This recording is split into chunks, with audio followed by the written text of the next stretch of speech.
हाँ भैया कौन गाना भाई? भोजपुरी गीत हो। कैसे बता गाना ना? सुनो सखी नया एगो खेला हो और रइनी हम अकेला हो भइल बाटे लइका अरे भइल बाटे लइका हमर फैलल बा जगह पूछे नया रबा हम ई ट्रैक कौन हो? धड़के दिल बार जाने क्या हुआ है क्यों है जिया बेकरार। हां रुक जाओ ट्रैक लगाने दो रेडी रहो।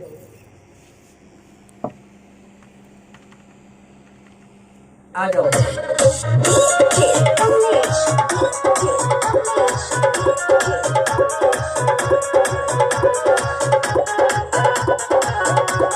सुनो सखी नया एगो खेला हो और रइनी हम अकेला हो सुनो सखी नया एगो खेला हो और रइनी हम अकेला हो भइल बाटे लइका सुनो ना भइल बाटे लइका हम फैलल बा जगह पूछे नया रबा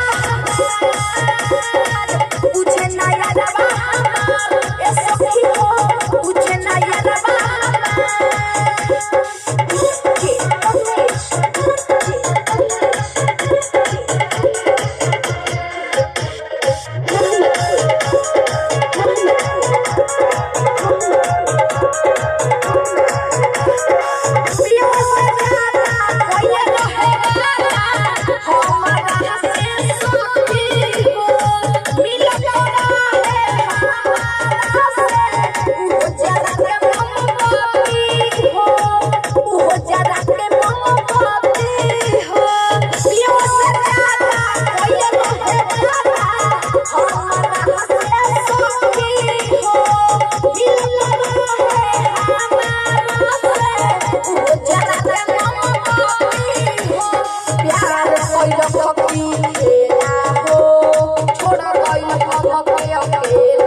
का कैलाश प्यार भइल की खेला हो छोड़ गइल हमके अकेला हो। अच्छा प्यार करत रहे पहले। हाँ अच्छा ठीक है।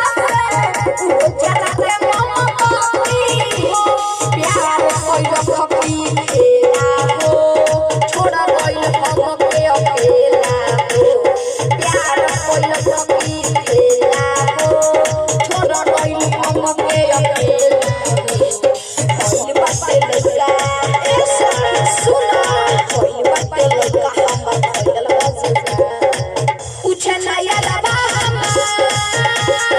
पूछे नया रबा ए सखी हो पूछे नया रबा इतना कटा गाना गइबो हैं? हंसली गीत अच्छा यहाँ से लो। भइल बाटे लइका हमर फैलल बा जगह आ जाओ पूछे नया रबा पूछे नया रबा ए सखी हो पूछे नया रबा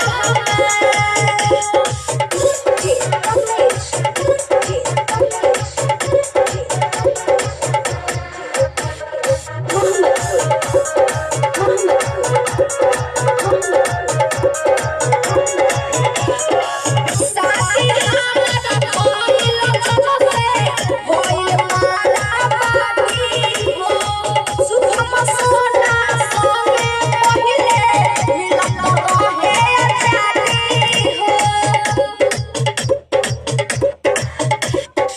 साथी हमारा भइल जब से भइल मारा बाती हो सुखम सोना सोने पहिले मिलत रहे जाती हो दीदी कमल सरत अवसर हो दिहल नायक बार अवसर हो ओए फिर डीजे कमलेश के बढ़िया से।